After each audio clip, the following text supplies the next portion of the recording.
आम्ही आमच्या मुलीचं नाव इरा का ठेवलं यामागे एक मजेशीर गोष्ट आहे. So welcome back to my mini vlog guys. माझ्या नवऱ्याला मुलीचं नाव असं हवं होतं ज्यामध्ये कानावेलांटी तर सोडाच काहीच नको होतं.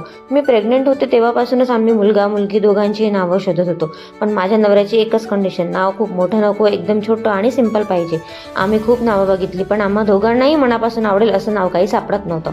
मग इरा नाव हे समोर आलं. नाव छोटंसं होतं, सिंपल आणि एकालाही गोड होतं. सगळ्यात महत्त्वाचं की आम्हा दोघांनाही ते आवडलं. मग इरा नावाचा अर्थ बघितला तर याचा संबंध वाणीशी आणि सरस्वती देवीशी जोडला जातो हे कळलं. ज्ञान, विद्या आणि कलेच्या देवीचं नाव असल्यामुळं आम्हाला हे नाव अजूनच खास वाटलं. आणि आपल्या संस्कृतीमध्ये नावाला खूप महत्त्व दिलं जातं ना. नावाचा अर्थ, त्याची भावना आणि त्यामागची पॉझिटिव्ह एनर्जी आपल्या बाळासोबत राहावी अशी आमची इच्छा होती. म्हणून मग आम्ही दोघांनीही ठरवलं की आपल्या मुलीचं नाव इराच ठेवायचं.